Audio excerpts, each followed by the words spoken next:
My name is Tony Spera. I'll be your moderator tonight, along with Ed and Lorraine Warren. Last show we spoke of the Amityville Horror in our Part 1 series.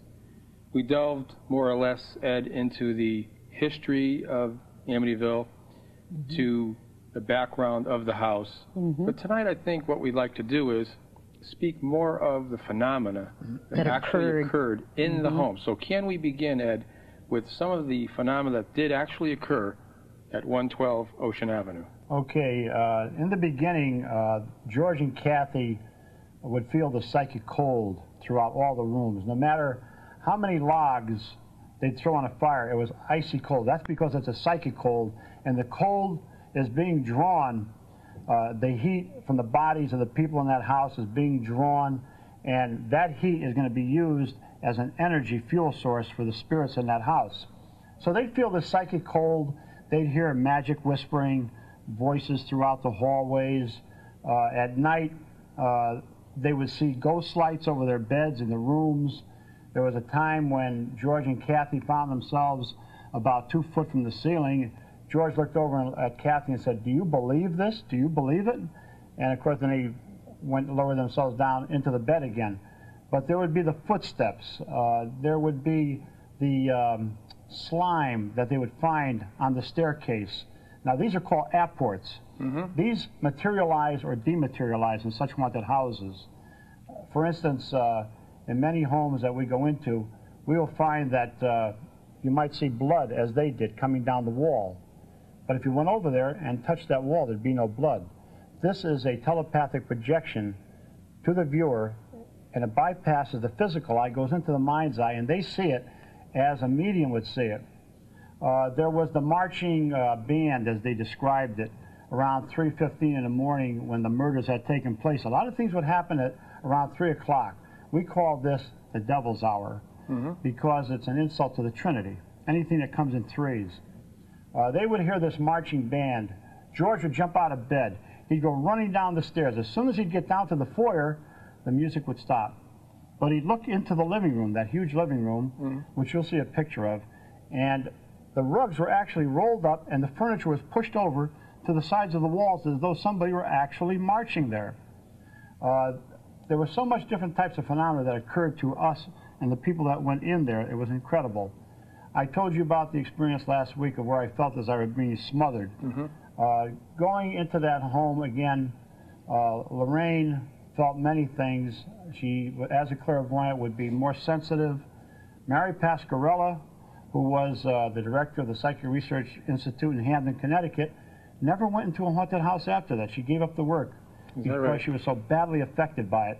The cameraman that went in there with Channel 5 news team had heart palpitations. These guys, they were in battles in World War II. Of course, it bothered them, but never as much as going into that house there. Well, it was the physical effects on their body, Tony, that was bothering them. And then one of the scientists that had come up from Duke University, he became so terrified in this home, and the chair that he was sitting on actually went right backwards with him in it. They had a real hard time just stabilizing him emotionally in that home.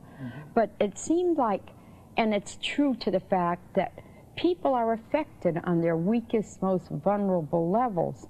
And I think many times people of science go into a home like this not really expecting to be affected personally, just to be there and be witness to it. But they have nothing to fall back on. They have no faith, Tony. They can't call on any inner strength other than their own personal knowledge. And in a way that, as far as I'm concerned, they can't possibly be too objective that way. You know, Father Pecoraro told me about an experience he had when he left the house. He went back to his rectory. He was up in his room. Suddenly the room became icy cold. Ghost lights were shooting all over the place, and a deep, harsh, growling voice occurred in that room. He seen what he described as a lizard-like creature. Now, as a demonologist, I have seen diabolical. In fact, at one time, I had seen 43 of them. I knew exactly what he was talking about. It's something that you can't describe to anybody.